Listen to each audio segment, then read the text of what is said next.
So let's get started. My name is Joyce Raimondo. I am an artist. I'm also the education coordinator at the Pollock Krasner House and Study Center.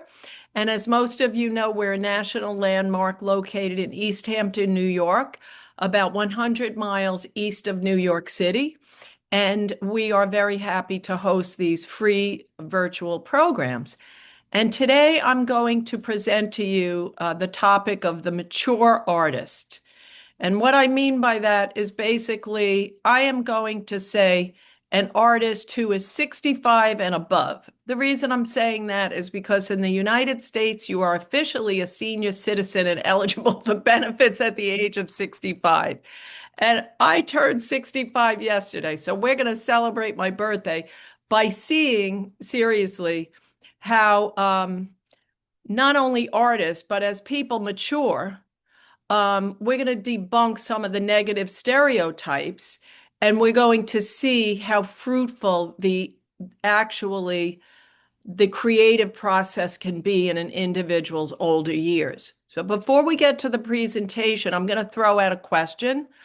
What can anybody think of some of the sort of negative stereotypes about aging? And what people sometimes you maybe have experienced it yourself. Maybe you've also thought of it yourself. So who can come up with a negative stereotype? They slow down, not as sharp or quick as maybe used to be, but that's to be debated. They slow down. So we'll see not as quick as they used to be mentally and physically. We'll see how some of these artists defy that one. Anybody else? Not as creative. Not as creative, not as able to learn new things, bad with technology, you can't teach an old dog new tricks, things like that. Anything specifically for artists that you might think of as somebody gets older? Did someone already say eye problems like glaucoma or whatever? Or No, but very good, Edgar. Yeah, sometimes people experience vision loss. And I'm going to show you two examples of extraordinary artists who created not only despite their vision loss, but how the vision loss actually sparked creative breakthroughs. So let's see if we forgot anything. Well, I know what we didn't discuss. The loss of productivity we touched upon. But also the idea that if you didn't make it as an artist, early on, forget it. It's too late. People only want younger artists, emerging artists, and that kind of thing. So I'm going to show you how that is not true. Okay. And you don't also have to be like this extraordinary person to experience this. But let's take first Lee Krasner as an example. And what I did in this talk, in some cases, I put the person's approximate age. Well, I say approximate with some of the images I'm going to show you. The reason I say approximate is because I don't know when the person's exact birthday was during that year. So it could be a year off. You know what I'm saying? A numerical value could be a little off. So this is an example. In 1964, Lee explained that the year before she had broken her right hand, and instead of giving up painting because she was right-handed, she actually started painting with her left hand. So this is you could see that she didn't have as much control over the brushstrokes, and she did these small sort of circular marks because she was actually guiding her left hand in part with her right hand. So this is an example, it's not just adaptation, it's actually using her physical challenge to create a new kind of art. And this one also, you can see it's tiny little strokes. So for anyone out there, if you no longer, for example, have the ability to do a very fine straight line, if you become shaky, for example, I'm not experiencing shakiness, so I don't like to give advice. But if I did give advice, I would say go with it. Go with it. Okay. Use that. Make new marks. right? In some cases, it can even make a person more expressive. Now, this is an example when Lee was in her 70s, she did these monumental collages. They're part painting, part collage. Now, one of the stereotypes is, older people, they get stuck in their ways. They don't become innovative. But it's not true. Lee Krasner, for example, went back into her older artwork, sometimes tore it up, sometimes cut it up, reassembled it into a new composition and painted back into it, and then sometimes also added more collage elements, alternating between painting and gluing and pasting and cutting and ripping. So this is actually really, really bold to do this, right? To take your former artwork and then rework it. Now, these artworks are actually quite large. So this is another stereotype that when people become older, they become more frail.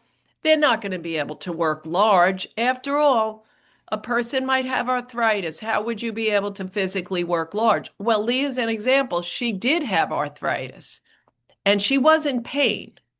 And what she did is she put these collages on a table and she worked from all four sides. Now, there are some cases also where, of course, you might need help. Then you get somebody to help you. And we'll take that as an example later of Matisse. So here's Lee in her older years, standing next to one of these monumental collages, which she made many of these, and they're magnificent. And this is in the backyard of the Pollock Krasner House and Study Center. So this is the property where Pollock and Krasner lived. I think what's also really inspirational for artists is that in most cases, they create art up until the very last day. Not all the time, but in most cases. Artists don't retire. There's no retirement from art. And that actually can be very, very good to offset some of the negative aspects of aging. So how about Claude Monet? Okay, this is kind of ironic. A lot of these photos that I somewhat randomly pulled, the person is smoking. Smoking is bad for you. We all know that, but I don't know why in a lot of these photos they're smoking. So here is Monet when he's recovering from cataract surgery. So how did his failing eyesight impact his art in a way where he actually had a creative breakthrough? You're an artist. This is devastating, right? To have a decline in your eyesight. Back then, cataract surgery was much more risky than it is today. So he didn't have it right away. He didn't have the surgery right away. So this is his famous garden. And this is the famous Japanese footbridge as it actually would appear in photographs in different weather, different seasons, different light conditions. And what Monet was interested in as an impressionist artist is capturing light, the changing effects of light and color. So here's an example, an earlier painting, which he did before his eyesight was failing. So it is an impressionist painting. There's dabs of color. The color is very enhanced. The painting is becoming more abstract. It's clearly tied to observation, somewhat realistic, right? The colors are they're vivid, but pretty much it's the way it would appear in real life. Okay. Now this is years later. This shows Monet's innovation as a result of his cataracts. So when a person has cataracts, they're going to see blurry and they're going to see more brownish red tones. And so the painting, what do you notice is so different from this view of the Japanese footbridge from this one? Would anyone like to comment? The detail and the colors. Could you say that again, please? The detail and the colors. Absolutely. So the lessening of the detail And this striking color, which is so vivid, and the enhancement of the brushstrokes, it's really, really expressive. It pushes forward modern art, right? Where color becomes more free, brushstrokes become more bold, paintings become more expressive. And it was actually, in part, a result of his cataracts. So sometimes, of course, when you lose something, there's going to be a period of grieving, right? But sometimes a loss can actually spark creativity. It forces a person to change. And in that way, there can be a silver lining to it. Now, Monet is afraid to have the cataract surgery on both eyes. So he has it on one eye. And one eye sees these ultraviolet rays. So during this time, we don't admit Bonnie back in. We start to see these purples and blues are enhanced in his paintings. And you see that this becomes, the painting is very, very loose, right? And so this explains how he would have two different views of color based on his, basically, it was color blindness. Now, Monet, of course, is known for his famous water lilies. This is the one in France. This shows his innovation as a result of the ultraviolet rays, where you see these purples and blues underlying the painting, and also on the in the brushstrokes themselves, the colors enhanced. But what's also remarkable about this is that Matisse is in his 80s.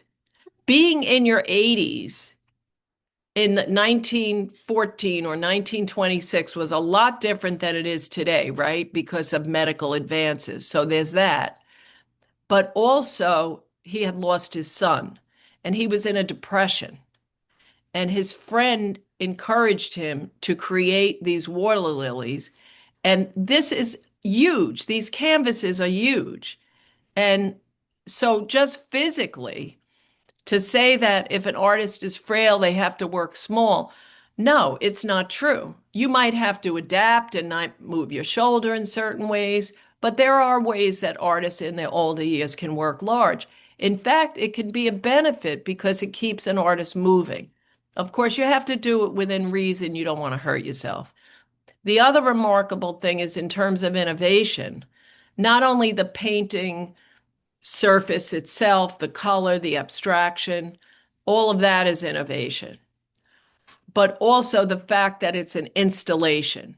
You walk into the room and you're surrounded by these huge canvases. This was really a new idea at that time for modern art. Most modern art was done on easel. It was easel painting, not like an installation in an entire room. And this is the view from the Museum of Modern Art. So you could see these in New York as well.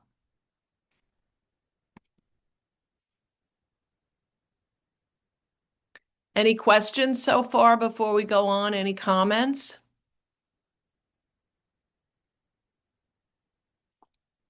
So what I'm about, just floored yeah, by the fact that he was 80 back then, as you said. I'm just, yeah, I mean, yeah, no, and the feeling you get, like you said, from an installation, there's a feeling more so than just looking at it. You feel like, yeah. I can't believe he was that like suffering through the grief and the eyesight. He was able to paint something that I find so pleasant and positive, just amazing. Well, there's that too. Thank you. And that's resilience. That's resilience, right? And finding the joy, right? Um, when a person gets older, let's face it, part of it is you're going to experience loss, right? Most likely you'll lose your parents at some point, right? I mean, I don't want to be a downer, but it's true, right? Most likely you might lose some physical ability at a certain point, right? Maybe not dramatically, but you're going to experience some loss. But it's really what you do with it in terms of your mental resilience. And I do believe being creative is one way to have that joy, enormous joy throughout your life. It never has to stop.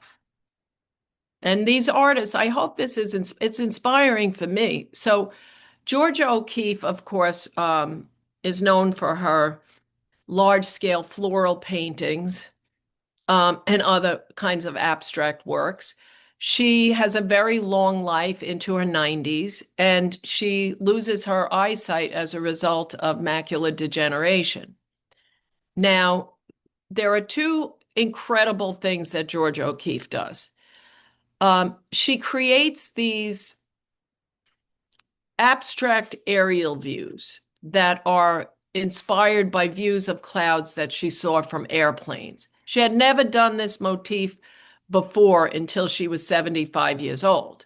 So that in and of itself, you don't have to constantly do the same thing. You can try new things, you can try new subjects. She returns to this motif when she's 90 years old and she has failing eyesight. With the help of assistants, she creates these a whole series of these works. But this particular one at the age of 77, this is 8 feet by 24 feet. That is a really large painting. She worked from 6 a.m. until as late as 9 p.m. in an unheated garage in Abiquiu, New Mexico. So that's called drive, right? Tenacity and drive. I think also a lot of these artists, because of the fact that they didn't have lapses for the most part in their creative output.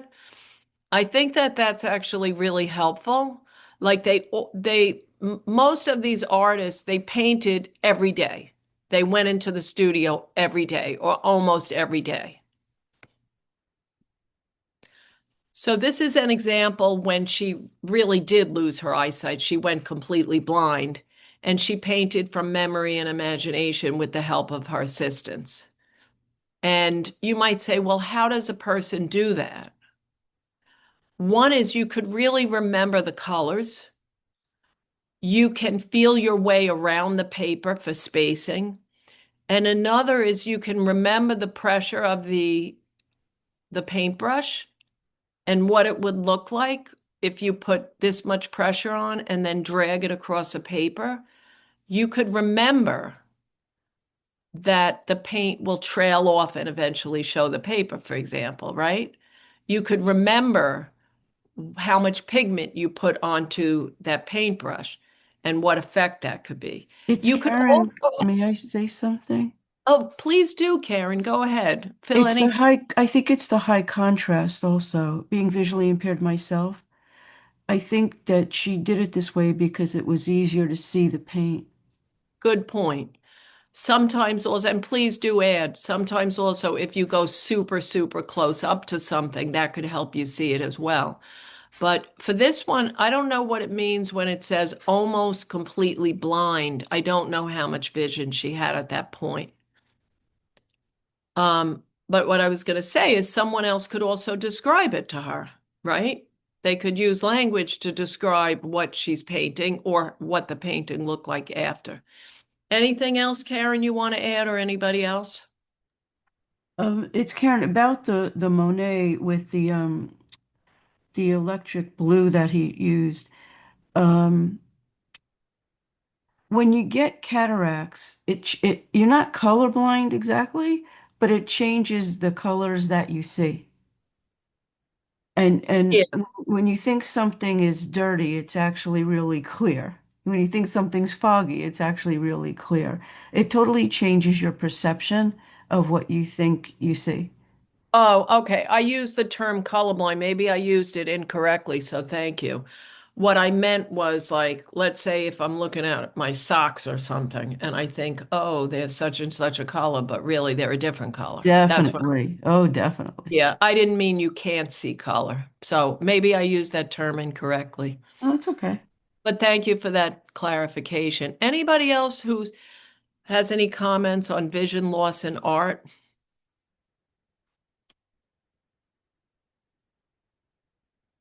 I've done another program about visual loss and art specifically, and some of the beautiful programs that are available in museums, so that people who have limited vision can access the world of visual art and going to museums, and also can create art as well.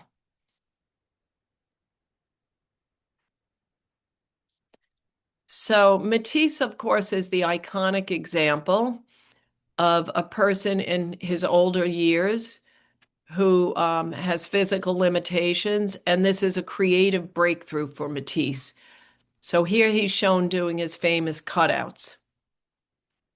Matisse had abdominal cancer, and he underwent surgery, and as a result, he was using a wheelchair and often had to stay in bed. And what he did is he started to, rather than just paint, he did what's called drawing with scissors, where he would cut into the paper and then have his assistant, Lydia, pin those papers to the wall and move them around and help him by gluing them. And he didn't have any set idea in mind with this. And there's many, many, many versions of all different types of cutouts that he did. So I'm just going to show you 2 or 3. So this is one that's at the Museum of Modern Art that's quite large. And so this is an example of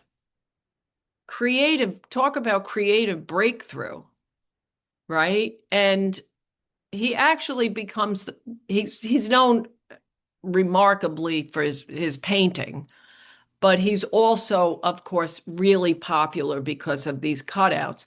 You'll notice, by the way, the painting is slightly textured because he made his own papers. You know, he painted with gouache on these papers, and then he would cut them up. He didn't buy colored papers. And these are quite large.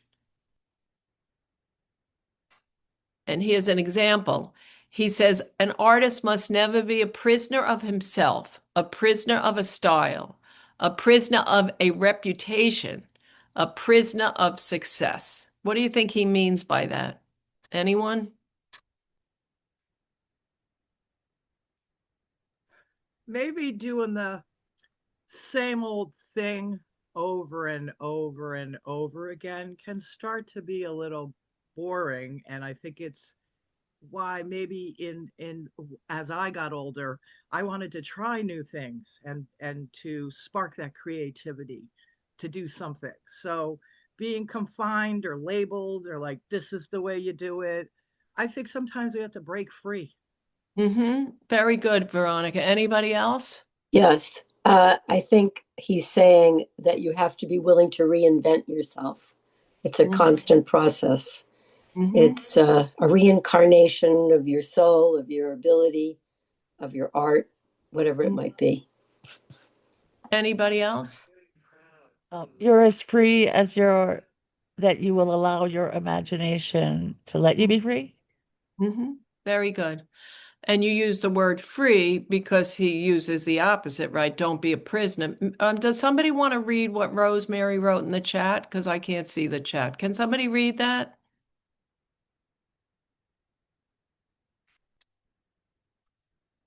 I can read it. Oh, okay. Edgar? You talk about Rosemary's, she's putting a book, Later Life, The Life Oh, and Art of Georgia O'Keeffe. This says O'Keeffe had peripheral vision at the end of her life. okay. Well, that's limited. That's if she only had peripheral vision, that's really limited. That's rough. That's rough. Yeah.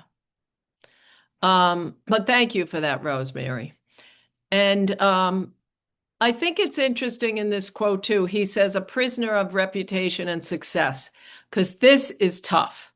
And I feel for artists when they become really successful whether it's commercially or with critical acclaim. I feel for artists, it must be very difficult to break out of that mold that gave them that success. But I think a really authentic artist has always, as everybody said, is stepping out of their comfort zone, as these examples show. This was an installation at the Museum of Modern Art, but originally this was an installation that Matisse did for a dining room. So always reinventing. Some of the cutouts that he did were very small, by the way, and he even did the book Jazz, which was like cutout stencils. So they weren't all large like this, and there were different levels of kind of complexity to the ones. Some of them just had one shape in them also, so always reinventing. Now here's a picture of Matisse drawing from bed. And you see on the left of where his stick is, there's that little faint drawing over there. And I'm going to show you what it came out like. There it is on the wall there.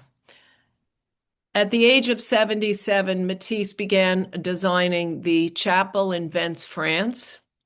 And he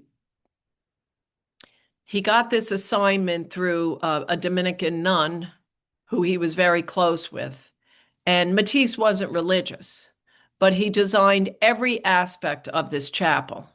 So what you're looking at here is he designed the stained glass windows, which kind of mimic cutouts to some degree. And then on the right, he designed on these tiles, these drawings, and he did also these drawings, which became tiles as the Stations of the Cross. So you see way in the background there, this is really radical. He did the Stations of the Cross, not in a traditional way, showing details. He did it with the simplest lines. He conveyed the essence of each aspect of the story.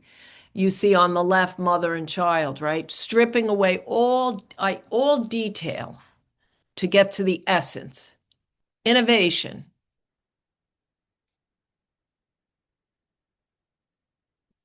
He also designed the priest's robe and many of the other details in this chapel.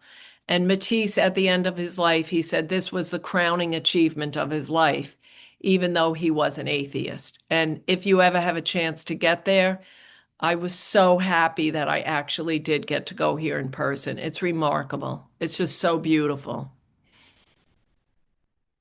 So this is a good example, I think, also in terms of, complexity. You want to talk about complex thinking. To cohesively design an entire chapel with all of these details, that's really it's complex thinking. So here's another smoker, Willem de Kooning. And de Kooning is a little different than the other artists in that he developed dementia at the end of his life. He developed Alzheimer's disease, rather. And I'm going to show you one of his earlier works, in this case, just to contrast it with his later works. So this is an iconic piece that de Kooning did when he was younger, and it's part of a series, and this is Woman One. It's at the Museum of Modern Art. De Kooning lived down the street from Pollock and Lee, and he's an abstract expressionist painter. He paints very boldly with broad strokes, very physical. It's a physical release of energy. It's action painting. He's sometimes scraping the paint. He's blending the paint. He's swooshing it. However, it's done very methodically. These early works, like this one, is so radical. Like no one ever shows a woman looking like this, like a warrior, like with her teeth showing, right? Ugly. This is not even done in the history of art. But besides that, the painterliness of it, you could say overall it's aggressive, right? It's very charged with aggressive energy. And even, not all, but many of his abstract works have this similar kind of energy where they're very, very bold, okay? Now, later in his life, in his 80s, his paintings look like this. This was when he had the onset of Alzheimer's disease. And what do you notice is the difference? Besides the fact that this is more abstract. The power is gone. It's graceful, but you don't feel the strength or the movement really, or the rhythm. Well, there's some rhythm, but it's not the intensity that he had, 30 years earlier. Uh-huh. More Anybody else? more controlled. Mm-hmm. Oh yeah, it's a lot more control. Yeah. Anyone Less else? aggressive. Definitely less aggressive. I feel more at peace, the sunshine, the brightness, as opposed to that aggression from the Mhm. other side. Yeah. I Now still I see think, movement though. I still see movement and rhythm as mentioned before. yeah. Oh, somebody's unmuted. Let me see. Hold on. Okay, thank you. They unmuted. Okay. So, yeah, there's still movement and there's rhythm, but it's not aggressive. It's more lyrical. They're really beautiful. They're almost like ribbons floating throughout the canvas, right? Now, sometimes with these later works of de Kooning, people say, well, they're not that great because they were done because he had Alzheimer's, his health was failing, and that's that's why he started painting like this, and he got a lot of help from his assistants. So that's sort of like the negative criticism that these paintings got, but they also were championed as being really beautiful, and sort of you could say he's really paring down, right? And they're very not so much this one, but paintings like this one are very serene and very beautiful and lyrical. Eventually, in de Kooning's case, I think his disease progressed to the point where I think the last few years of his life, when he died at the age of 92, he wasn't painting. But he did have help, and also his former wife, Elaine de Kooning, she also helped care for him in his older year. This was at the Museum of Modern Art. Now, what about Picasso? Picasso lived a long life also. Again, I'm showing these as a way of contrast. These are Picasso's portraits when he was younger. These are approximate ages. And of course, stylistically, the one where he's 15 years old, you could see he was like a prodigy. It's more realistic.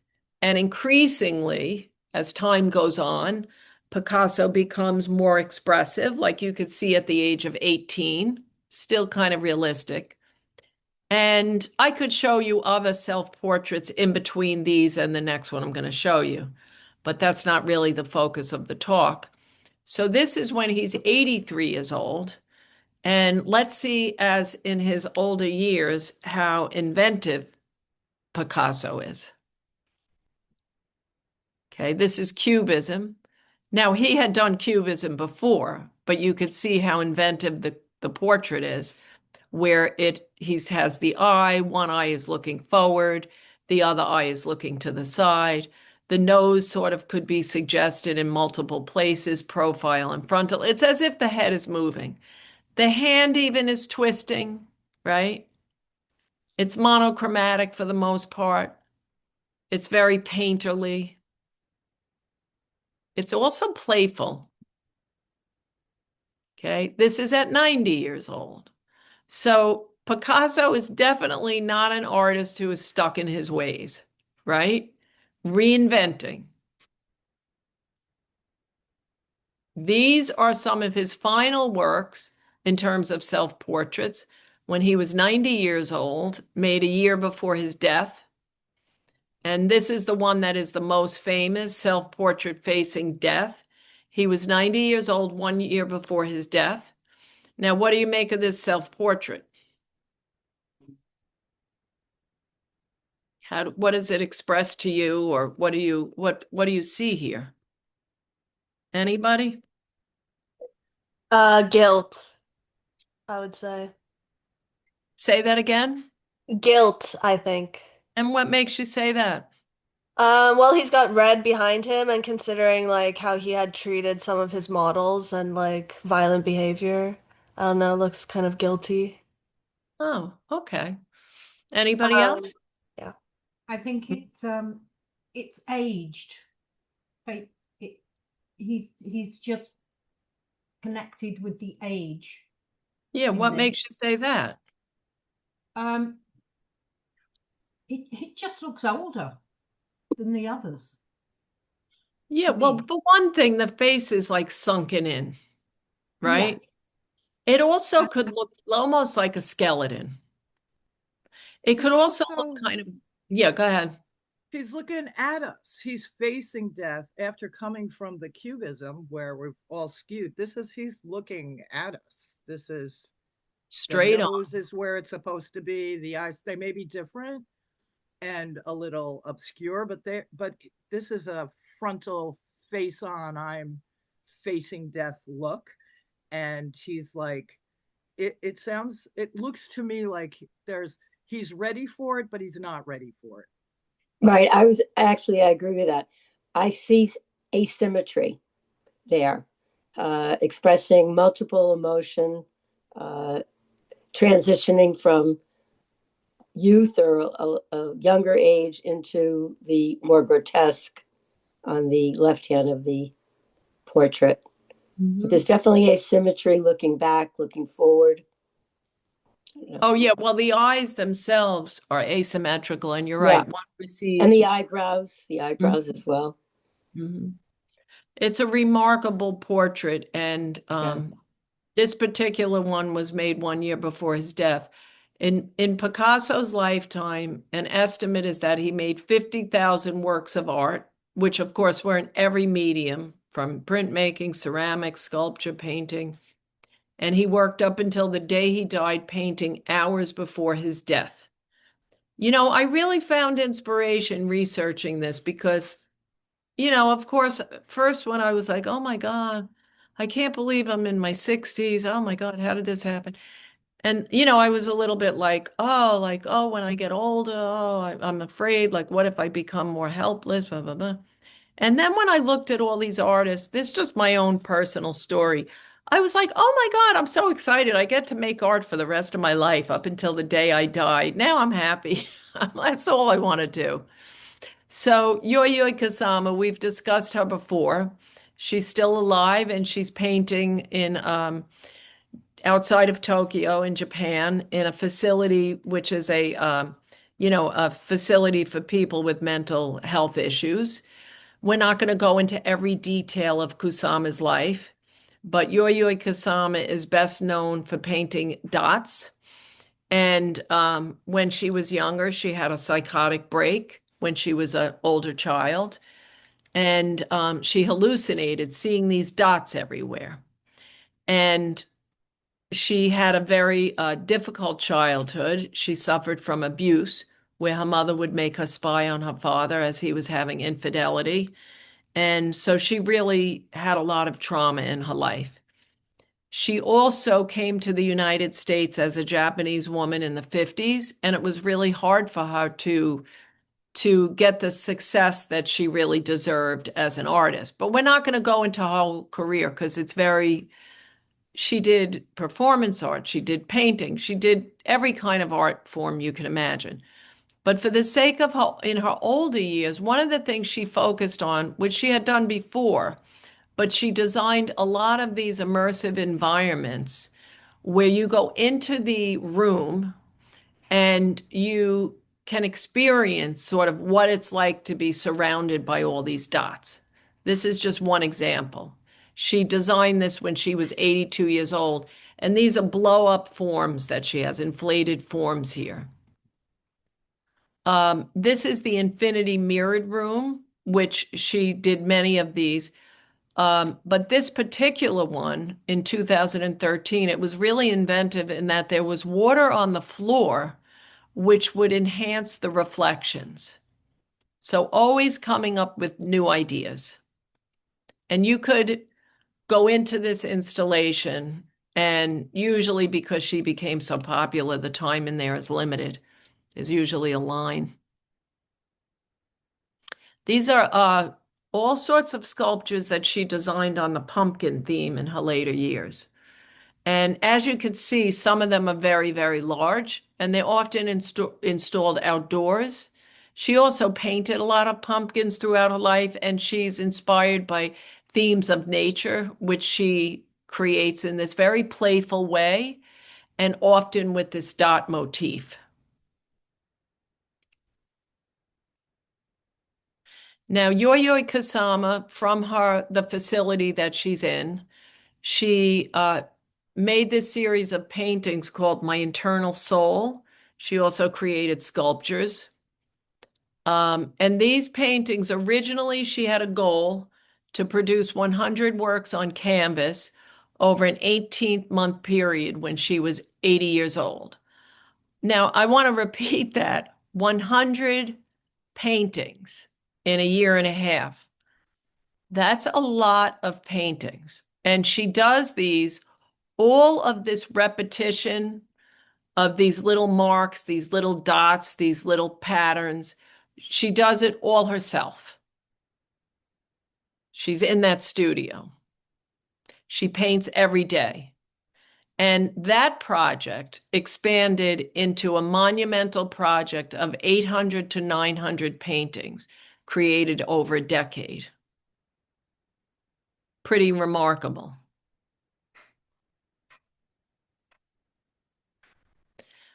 This is in Grand Central Station. And this was she created the design for this in 2022. I'm not sure if it was installed in 2023, after she did the design. But at any rate, it's in Grand Central Station in New York. It's this magnificent mosaic that she designed, and she incorporated a poem into the mosaic. So despite her trauma, and also the obstacles she faced as a Japanese woman in the United States during the 50s and beyond, I'm going to read this poem. This is Yayoi Kusama. I offer you a message of love directly from my heart onto the universe. May you all experience the true beauty of loving humanity. Human life is beautiful. My wish is to deliver this vision with all that is my life to the people of New York. So she's really optimistic despite her hardships. She also later in her life became she was at one point the highest selling woman in the world. So she had commercial success later on. Now, in some cases, in particular with these women, they had commercial success later on because of the fact that some of the discrimination that was in place earlier on was opportunities opened up for women in the 80s and beyond. This is Frank Stella. Excuse me, Joyce. Did you say that Yoya painted 900 paintings in her 80s? Yeah. 900 in her 80s. Like, if I didn't trust you, I'd think you were lying. That's incredible. This said from 2009 to 2021. So let's see, she was born, who's good at math? Wait, she was born in 1929. So how old would she be in 2009? She would be what? 80. Oh, yeah. Oh, yeah, it says, I wrote it there, 80 years old. Yeah. No, well, this was in her 80s. Yeah. Yeah, in her 80s. Goodness. And like this is, I said, 900. Holy moly. well, she's in there every day. It's like obsessive. And that stuff with that is so time consuming, the little dots and the empty spaces. I'm floored. I'm And she like, does it herself. Oh my goodness. Yeah. God bless her. And look how playful they are. I love this also. It looks like so exuberant, like someone young did this stereotypically. So Frank Stella, I'm going to show you, Frank Stella is remarkably, the breadth of the range of his creativity is remarkable. This is when he was younger. He did very like sort of austere hard edge paintings. And then he also did these like expressionistic painting on these sculptural forms. His art was always evolving. And in his later years, I love this one because it's like, oh, well, older people, especially, the old story, baby boomers are just terrible with technology. Okay. But I'm going to show you how these sculptures, many of them were created using 3D printing. And also, I want to show you how this is age 73, and I'm going to go beyond that. But look at how his work is constantly changing. So we said, oh, artists, when they're older, they're not innovative. Every sculpture is different. This is 3D printed.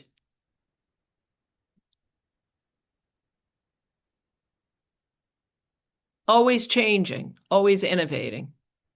This is a computer, in part computer generated design for a painting.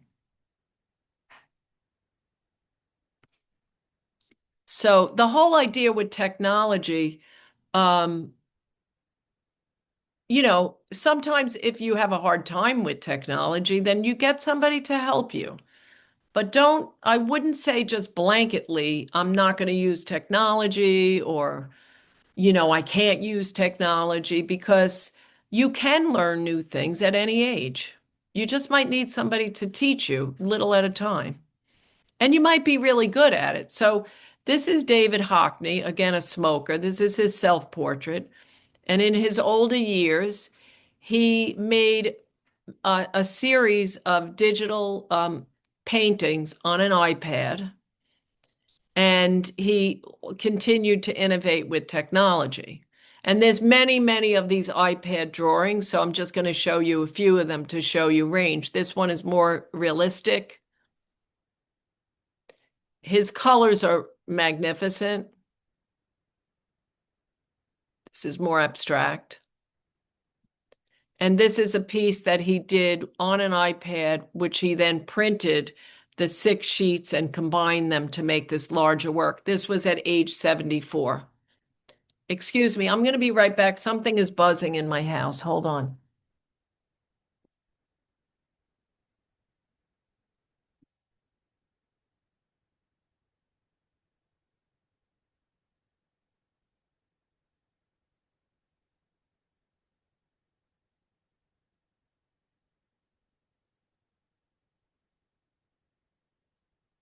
So my recommendation with technology or anything, whether you're old or young, older or younger, is approach it with a spirit of play.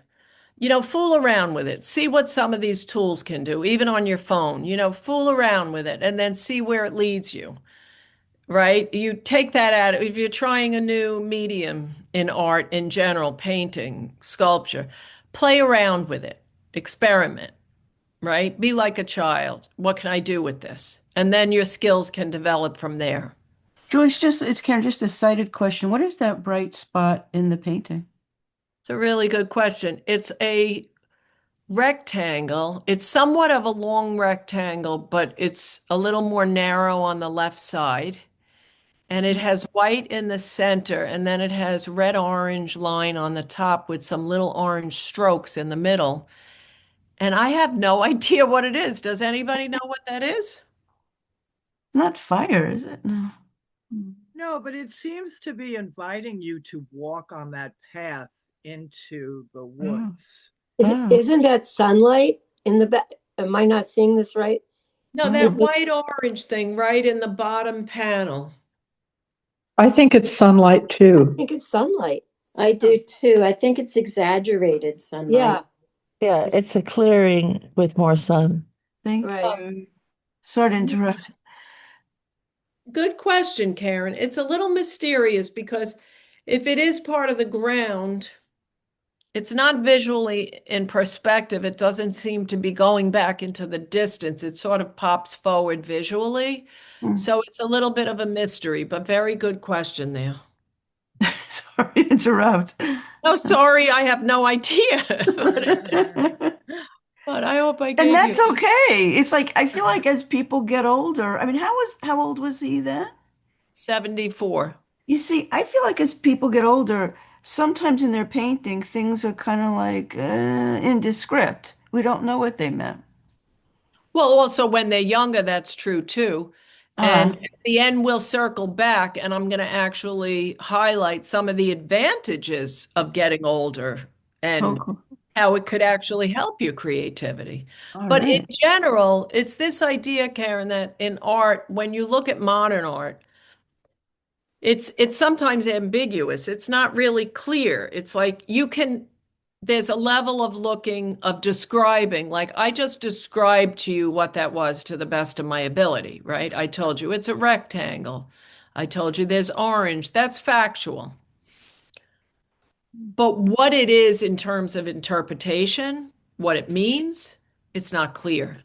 Hmm. And you see this a lot in modern art. Sometimes it's just not clear, but it's purposely left, it's ambiguous. Is it this or that? Oh, I'll The look at it. focal point, though, it's definitely a focal point. You're right. It's definitely a focal point, and it adds an interest to the painting for sure. Hmm. Amazing painting.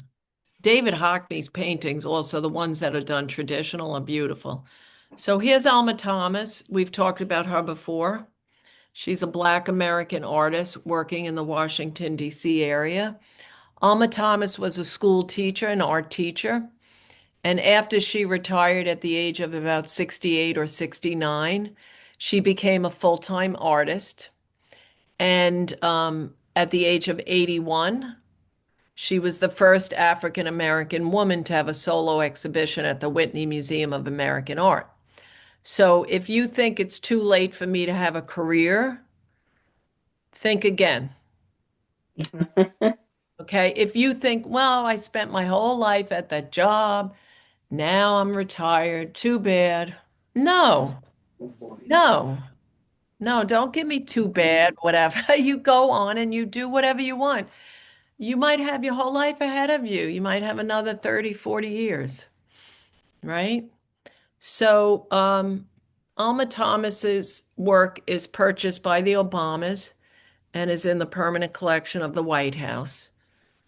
So, she has become very, very acclaimed artist. And she's known for she does these dabs of color, almost like a mosaic of color in abstract paintings.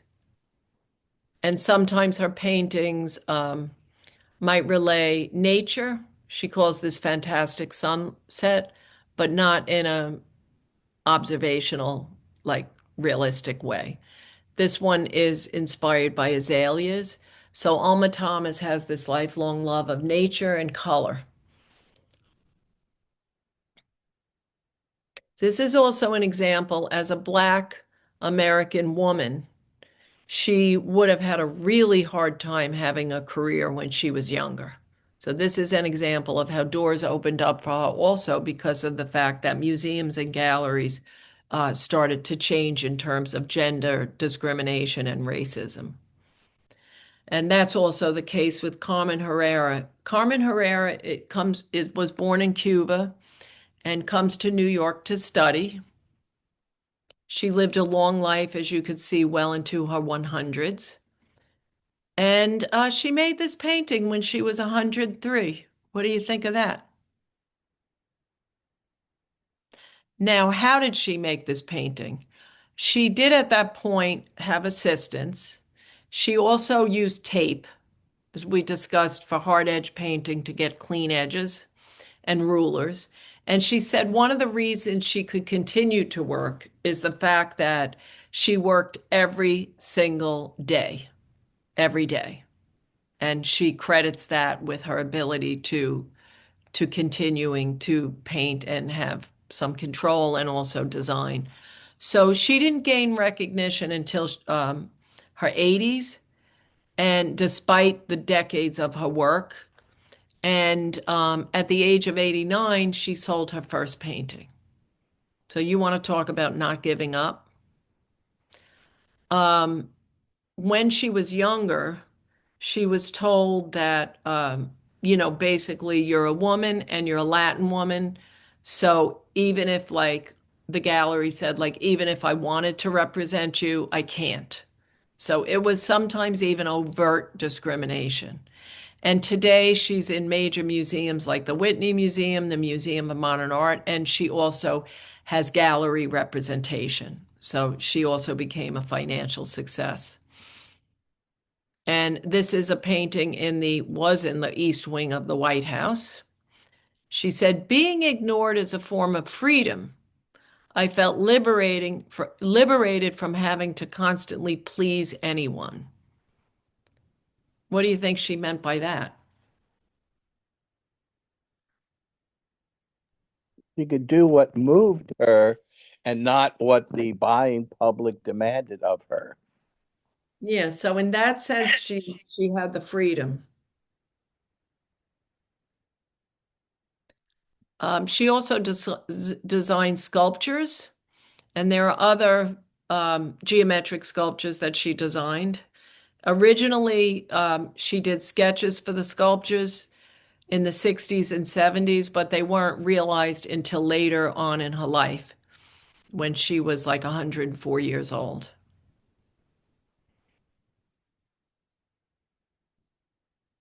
This is my dear friend Eunice Golden, who recently passed away. And Eunice is an example of resilience, innovation, and also an artist whose work was not accepted until later, much, much later in her life.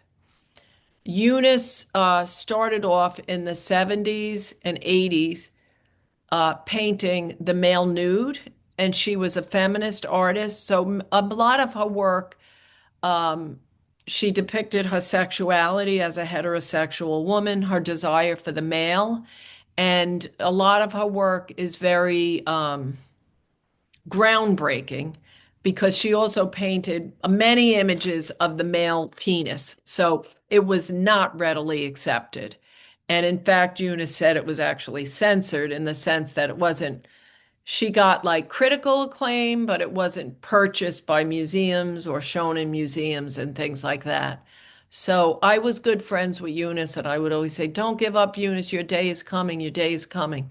And she, throughout her life, she has many different styles of art. And these were done at the age of 77, where she completely changed and started doing these huge abstract paintings that are of sort of these undulating forms that look like bark or tree or human limbs. And they're just magnificent. She also started doing digital work. And one of her pieces won an award, a big award at the local museum here. And later in her life, um, she did wind up being represented. Well, she had been represented by another gallery, but at the very end of her life, she got represented by Duane Thomas Gallery. And she did start to sell her work at very, very high prices. She was well into her late 90s. And she had a show at Duane Thomas Gallery, which opened, and she had just, I believe, yeah, she had just passed away. I think it was a day before the opening. But she got to see in her own lifetime not only the recognition, but also the sales and the acceptance by galleries and museums. And today her work is in the collection of the Whitney Museum of American Art. So there are many, many other examples that I could show you. I mean, there's so many examples, but I highlighted, I think, some of the different themes that I thought were relevant. I just want to go back to the PowerPoint for a second. And I just want to see some of the notes I took about what are some of the assets in general, right? When you're older, it could be art or it could be anything, but you have technical mastery. Let's face it, you do have experience. You do have wisdom. You've mastered certain skills in your life. It doesn't only have to be art, it could be anything, right? A younger person doesn't have that. They don't have the experience. you might feel freer to experiment or simplify. And we saw this even in Matisse or even in de Kooning, right? Simplification. Your life experience can deeper the themes that you explore. Does anybody feel that? Has anybody experienced this one or any of the other ones so far?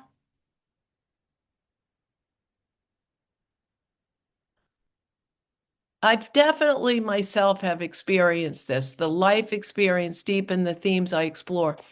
I explore feminist themes in my songs and in my posters that I make. And I feel such a depth of conviction because of my life experience. And I can really see more clearly what my mother went through, what my grandmother went through, what younger people, um, what young women go through. And because of that depth of experience, it really does, I think, come out in my art in a way that's much more powerful than maybe if I was like 20 years old. And sometimes as we get older, of course, we have more time. We're not raising children or necessarily, or maybe we have more time because we're retired or semi-retired, right? So there's a lot of benefits. Now, also another note is even if you're not going to care, I'm not a professional artist or you've never made art before, even taking up art as a hobby, there are a lot of benefits in terms of health. So one, of course, is learning new things and also using different parts of your brain. So if you were, let's say, an accountant and now you start painting, those are new brain waves that are being made. So that's really good for brain health. Socially, going to a Zoom program, going to an art class, going to an art opening, going to a museum. These are social activities around the arts that are very good for health as people age, right? Physically, if you have to get up and be at a canvas or, art is in many, many cases is physical. So that's good for strength, for agility, for flexibility, all those things, right? As long as you don't overdo it and like strain yourself. Like if you, like I have a shoulder injury, I have to be careful not to be doing a mural like this, right? That's not good. So anyway, any comments, questions? We forget too, or I do, that being creative is also fun. Like we talk about, okay, you need to relax, you need to get your sleep, you need to exercise, but we forget you need fun. That playtime as children where we were creative, just having fun. And I love that you always suggesting to just play like a kid, have fun with your art. We forget that, and that's I just so love that, wonderful. Veronica.